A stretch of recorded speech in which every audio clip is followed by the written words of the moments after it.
The power of power and the influence that it has on people when it scares them to death. This is the famous story of the healing of the possessed man. I haven't researched it, but Matthew has two guys who have demons, so I don't know how to explain that. But this is over, and at least according to what the guide told us, I've been to this place on the northeast shore of the Sea of Galilee. There's a mountain that comes down and it creates a huge bluff that drops off right into the Sea of Galilee, which fits geographically this story. Now, of course, the problem is geography changes over 2,000 years, so you don't always know if that's exactly the place, but that's what they say it was. So he comes across to the region of the Gerasenes. He's met by a demon-possessed man from the town. For a long time, this man had not worn clothes or lived in a house, but had lived in the tombs. And when he saw Jesus, he cried out and fell at his feet, shouting at the top of his voice, "What do you want with me? Jesus, Son of the Most High God, I beg you, don't torture me." For Jesus had commanded the evil spirit to come out of the man. Editorial comment right here. You remember when James said even the devils believe and tremble about faith and whether you back up your faith with your actions? Well, these demons believe in Jesus, and when he confronts them, they know who he is, and they don't want to mess with him. They either want Jesus to leave them alone or go away or treat them better than he might treat them. He had broken chains. We had a guy on the corner of Nordhoff and 405 in North L.A., and I called him the Gerasene demoniac. He was a homeless man, and he was far from in his right mind. His hair was long and not hippie long. It was long because he never got it cut. Beard about as long as his hair, barefoot, a semblance of clothes on. One day somebody came by and wanted to help him out, so they took him and cleaned him up and gave him a haircut and shaved off his beard and put new clothes and new shoes on him. Well, that wasn't very good in the LA sun, because without his hair and his beard, he was going to be a sunburned lobster. But within a week, he had reverted back to his status. His clothes were unkempt. I think he may have sold the clothes and shoes to get other stuff. But he was nuts. When I drove up by him, I had my window turned up no matter what the temperature was outside, because I was afraid of him. So we have a situation here. I never saw the guy break chains, but this person at Gerasene did. Jesus asked him, "What's your name?" "Legion," he replied, because many demons had gone into him, and they begged him repeatedly not to order them to go into the abyss, which is the place of the devils. A large herd of pigs was feeding there on the hillside. The demons begged Jesus to let them go into them, and he gave them permission, and they ran off the bluff, and they all drowned in the Sea of Galilee. Now, verse 34 is interesting. When those tending the pigs saw what had happened, they ran off and reported this in the town and countryside. And the people went out to see what had happened. When they came to Jesus, they found the man from whom the demons had gone out sitting at Jesus' feet, dressed and in his right mind, and they were afraid. Isn't that interesting? It reminds me of when I was working on my master's degree in conflict resolution. I read a story. I cannot find it again, but I saw it somewhere then. In Indonesia, in olden times, the Indonesians thought watermelons were dragon eggs. And so a missionary came to that area, and he thought, well, I'm going to show them that there's no point in being afraid of this watermelon because it's not a dragon egg. So he picked it up, dropped it on the ground, split it, and like we used to do in Arkansas, he scooped out a bunch of that watermelon and ate it. And the people were terrified and abandoned him, and his mission work was done at that point. They were terrified of him because whoever can eat dragon's eggs has more power than they want to deal with. Scared them. Well, to me, that's this story.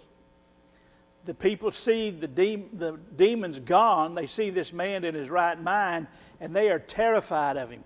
Sometimes we think in our minds, I wish I could live in the day of Jesus and I could have seen his miracles. Maybe not. Because when God works, his power, I got to tell you a story.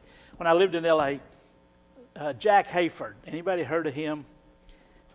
He was the pastor of the Church on the Way, which was a takeoff on, it was a church on the move, but he was on Sherman Way.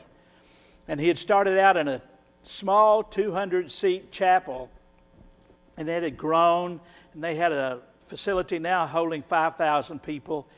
And the First Baptist Church of Van Nuys decided to move out to greener pastures, so they sold their facility to him. So now he has two facilities of 5,000 people to be seated, and he's preaching 5 times on Sunday morning. A limo would drive him back and forth. He had a bunch of preachers over because he thought we would think he was trying to take over our religions. So he had us over to his office, and we had china and silver and flowers and multiple types of breakfast dishes. It was pretty amazing. But anyway, the point of the story is he went into his 200-person chapel, and the Lord came down and was in a fog, filled the whole 200-seat building. And God came and talked to him. How likable does that story sound? Does that sound like it could have happened? Here's what gave it away to me. Whenever God showed up to a person's presence, that person hit the deck. There was none of this, oh, God is here and God is blessing me and how glorious it is. When Peter and the apostles have been fishing and Jesus performs their miracle and that huge load of fish is brought in so that the nets are breaking and the boat's about to sink, we're sinful men. When Moses came into God's presence, Moses was on the ground. Throughout the Bible, when God showed up, they hit the ground because they were so awestruck by the presence of God and his power. Well, that's what made me question Mr. Hayford's experience. Excellent preacher, excellent organizer, but I don't think God appeared to him. Because here, when Jesus showed up, even the devils are ready to go. They don't want to have anything to do with him. And the other part of seeing Jesus' miracles is there were a lot of people who saw Jesus' miracles and abandoned him when it came to the cross.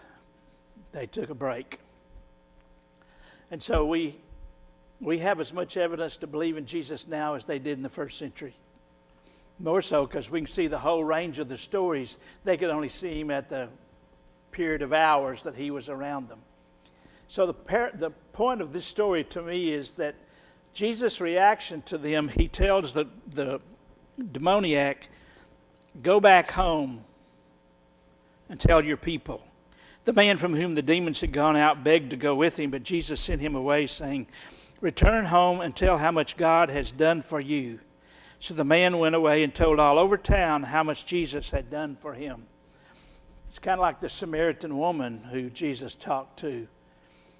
They went home and told everybody about what had happened and what had gone on. Don't know the result of this demon, but remember the story of the Samaritan woman. Everybody believed because they had talked to him and they knew what he was about, as well as what she had told them. So the point of this story is that he left and didn't argue with them. He didn't try to correct their fear. He didn't try to correct misperceptions. He just left it with them. I think sometimes in our Christian walk we're dealing with people in certain situations. And there comes a time when you just walk away. Nice, considerate, but don't argue. It's not going to be very functional to argue with people who are not wanting to listen. This is such a strong statement that I hesitate to use it, but the Bible says don't cast your pearls before swine. And That's a horrible term to use of humanity. But the point is, there comes a time when people are so separated, so distant, so unprepared to hear the Lord, to hear the gospel, that about the only thing you can do is have a good day. And that's what Jesus does with this demon-possessed man, formerly demon-possessed man. Anybody want some feedback on that? About the idea of just leaving people where they are and not trying to fix them?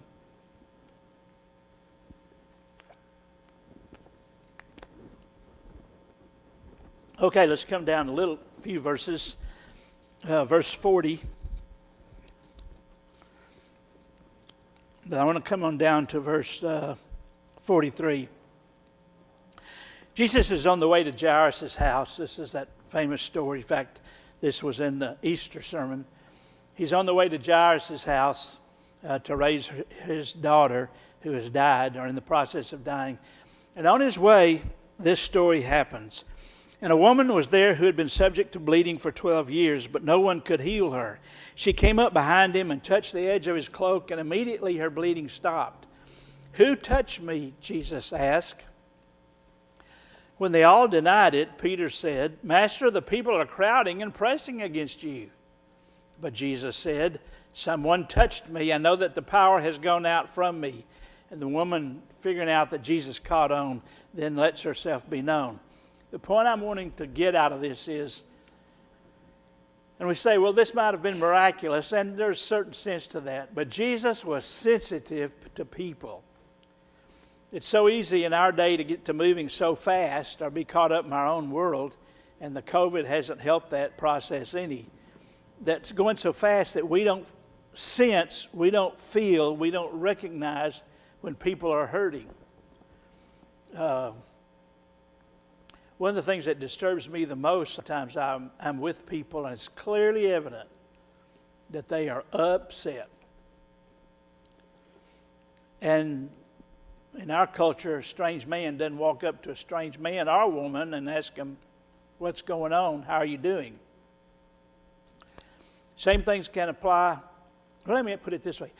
All of us who are married, have been married, thinking about married, how many can sense when your spouse is upset? They don't have to say it, you just sense it. You get it. How many of us can sense when they are happy, when life is going really well? We may not recognize this as quickly because we know something's going on when they're unhappy. But how many of us can sense, know, recognize their calmness, their peace, everything's cool? Do we notice that very much? Yeah. Well, that's where Jesus is coming from here. This woman has a physical problem, but Jesus is still sensitive to the fact that she reached out to him. I think sometimes people reach out to us and we miss it. I know that. I've had that happen to me.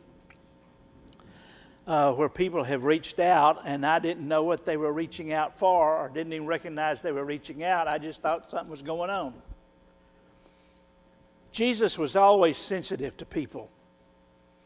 We're going to see a story in a minute that I think he was sensitive to the apostles and recognized it's time for me to get them out of here. And we'll see that in a moment. But Jesus was sensitive to the situations. He was sensitive to what was going on in the world around him. Okay, chapter 9. This is one of my favorite stories because of a word that Luke uses. This is the Transfiguration.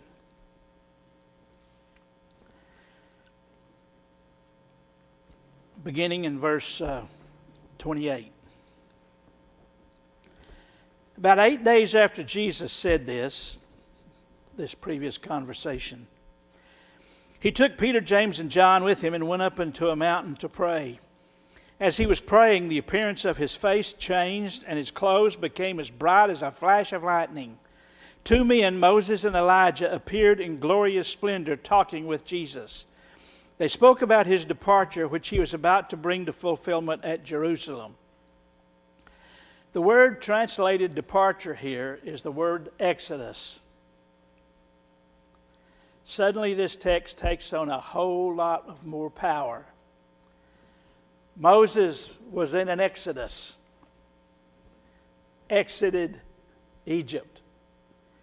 And he exited the world under very interesting circumstances. He died and God buried him on some mountain. And he was gone from the people. Moses had his exodus. And do you remember what happened to Elijah?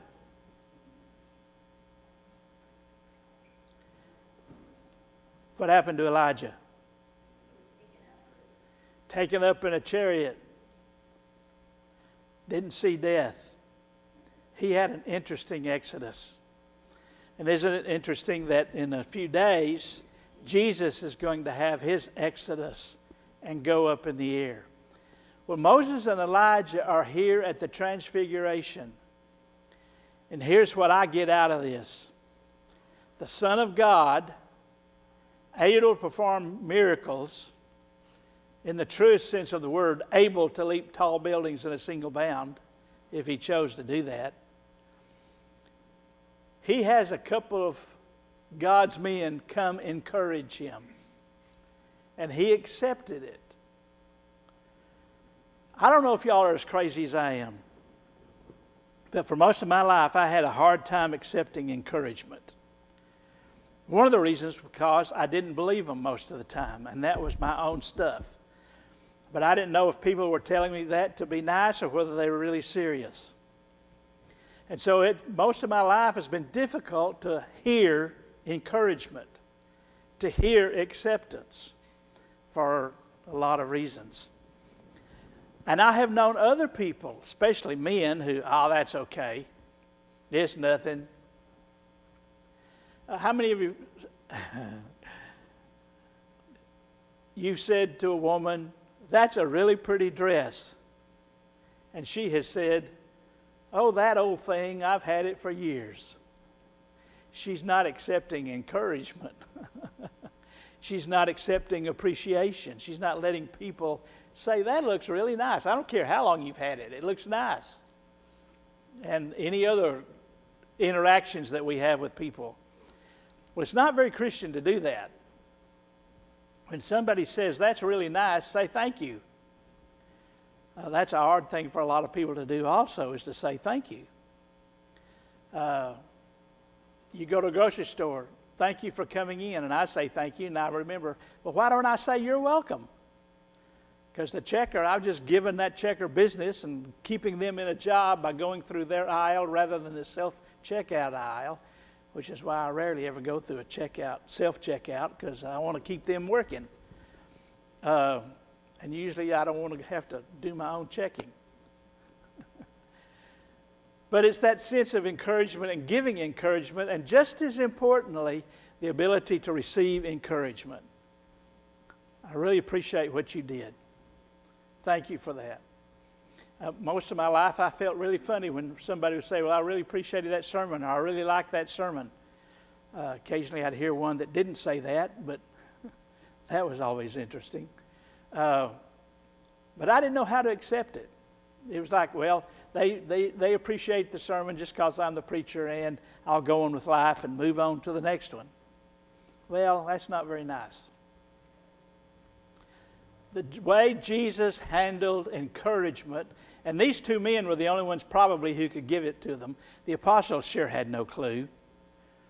The women may have been encouraging simply because they were with him and providing support for him and the apostles. But there was no contemporary who could be an encouragement. There was no jury of his peers who could build Jesus up.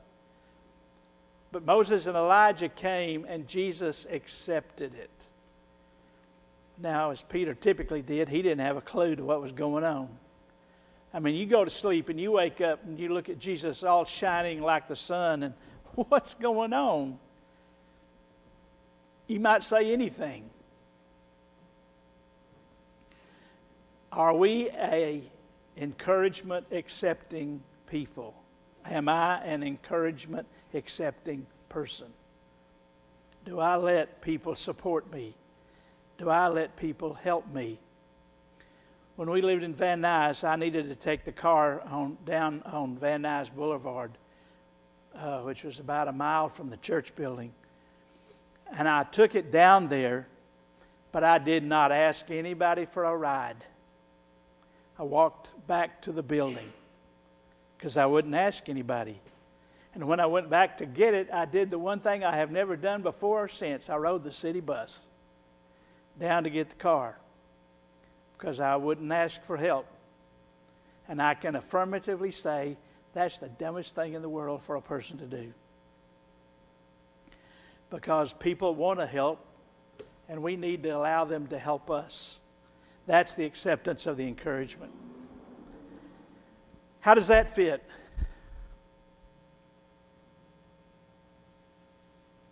They told him, Jesus of Nazareth is passing by. He called out, Jesus, because I think that sounds a little blunt. Do with me. What do you want to have me do? Well, Jesus interacted with people because he knew that it's critically important to have people that confronted him. And I've done situations that had happier endings. But it's, well, what do you want out of this? What are you wanting to accomplish? And that's what Jesus was doing with this blind man, and that's what we need to do in our interactions with us. Sometimes we assume. Ann does not appreciate me assuming what she wants. And she doesn't appreciate me assuming she knows what I'm wanting her to do right now. Her answer is, well, I can't read your mind. That's not a skill I've developed, or something like that. But that's an important question for us in our relationships, to come to the moment when we said, well, what do you want? What are you expecting? What are you looking for? What can I do for you? Let them tell you. And this is a sermon I've got to pay attention to. Let them tell you what they want rather than assuming and presuming what they want. Jesus could have said, well, he's blind. I can heal him. Of course I know what he wants. But Jesus honored the man by asking him what he wanted. Even the Son of God didn't presume on a blind man to see if he really wanted to see. And that's an important concept. That's how Jesus dealt with situations when people had needs. He let them self-identify what their problem was. And you can reach a conclusion a whole lot faster and more succinctly and more successfully when we see what people want, so that we'll know whether we did what they wanted or not. Chapter 19, beginning in verse. And me to another story that I really love. Jesus entered Jericho and was passing through. Jericho is about 3,000 feet down in elevation from Jerusalem. To go down to the Jericho road was a big descent to the north end of the Dead Sea, which is below sea level. A man was there by the name of Zacchaeus. He was a chief tax collector and was wealthy. He collected taxes and charged a fee for collecting taxes. He wanted to see who Jesus was. Being a short man, he could not because of the crowd. So he ran ahead and climbed a sycamore fig tree to see him, since Jesus was coming that way. This would have to be a really, really old tree, but when I was in Israel, God showed us the sycamore tree. I don't think it was there. But it was a perfect tree to show where a person could sit, because the women are from. Jesus shows us just because somebody, why don't you count them and tell me? But Jesus' response with this, he does not get caught up in their problems. Their problems are him, but he's not going to allow them to do that. They discussed it among themselves and said, if we say from heaven, he will ask, why didn't you believe him? But if we say from men, all the people will stone us, because they're persuaded that John was a prophet. So they answered, we don't know where it was from. Jesus said, neither will I tell you by what authority I'm doing these things. Sometimes we might say, well, why didn't Jesus tell them? Because he knew they didn't want the answer. They have already demonstrated their unbelief. They've already demonstrated they could care less about who Jesus really was. And so he does not, I'll use this term, he does not waste his time with silly questions. He does not waste his time with people trying to trap him. He doesn't waste his time with people trying to put him in a corner. I find that very useful. And sometimes it may give us a struggle that Jesus doesn't bow down to people just because they ask something or say something.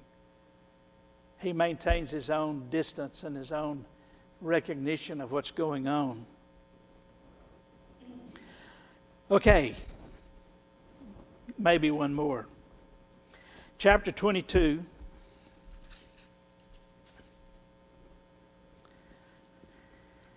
Beginning in verse 31. This is when things are beginning to come apart from the apostles' perspective. They've had the Last Supper. Jesus has told them who's going to betray him. And then verse 31, we have this interesting thing take place. Simon, Simon, Satan has asked to sift you as wheat, but I have prayed for you, Simon, that your faith may not fail, but when you've turned back, strengthen your brothers.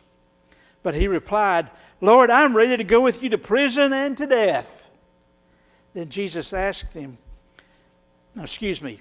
Jesus answered, I tell you, Peter, before the rooster crows today, you will deny me 3 times that you know me. Jesus asked them, when I sent you without purse, bag, or sandals, did you lack anything? Nothing. He said to them, but now if you have a purse, take it, and if you have a bag, and if you don't have a sword, sell your cloak and buy one. It's written, he is numbered with the transgressors. And I tell you that this may be fulfilled in me. Yes, what is written about me is reaching its fulfillment. The disciples said, see, Lord, here are 2 swords. That's enough. Jesus was not afraid to tell the apostles the truth. This is a moment for a reality check. It's kind of like, I think, what we sometimes fail to do when we're attempting to teach someone and wanting them to convert. So often we show them the great glories of being a Christian, the fellowship, the family, the forgiveness, and all the wonderful things about being a Christian. And we don't do what Jesus said, count the cost. Before you put your hand to the plow, figure out whether you're going to plow to the end of the road. We don't often give people a reality check. You may be laughed at when you are baptized. People may ridicule you because your lifestyle is changing. People may get mad at you because you're not choosing to hang with them all the time because you're now different. We don't ever tell people that, or at least rarely, because we're so interested in getting them baptized and getting them into the church that we fail to tell them this could be a rough road. I remember a friend told me, he said if he would be a Christian even if there wasn't a heaven. And I told him, that's the dumbest thing I've ever heard. This life is tough as a Christian. Denying yourself daily is not my view of having a wonderful life from a human perspective. You'll get cursed and laughed at and screamed at. Besides, you'll miss all the fun, quote unquote, if you're a Christian and there is no heaven. I just don't buy that. Now, I don't know what your view is, but if there wasn't a heaven, it wouldn't be worth it to me. Because for a lack of a better term, there's got to be a payoff for the sacrifices we make to follow Jesus. Now, we don't do that to get a payoff. And yet we do it to get a payoff, which is heaven. So I don't know what y'all think about that. And as long as you're behind your masks, I don't guess I'll ever know. But the concept is Jesus was willing to deal with the people he loved with reality checks. And sometimes we need to do that with each other. In Galatians 6, brothers, if you see someone's caught in a sin, restore him. That's reality check time. The way you're going is not going to work. If you keep going this way, you and the Lord are going to go different directions. Not because he's leaving, but because you're leaving. The reality check. And I think it's important for us to do that in our relationships with other people. We'll quit there. I want to throw out something. We're going to go back into Mark next week, but it's possible we'll get through this summer before we get through with this lesson series. So I'm thinking about picking up Philippians. Would anybody be objecting to that if we do Philippians after we get through with this? It's my favorite book, but not for the reason you think. And I'll reserve it at that. Thank you for coming and participating as best as you could. Thank you, Dwight, for shaking your head ever so often so I know we're here.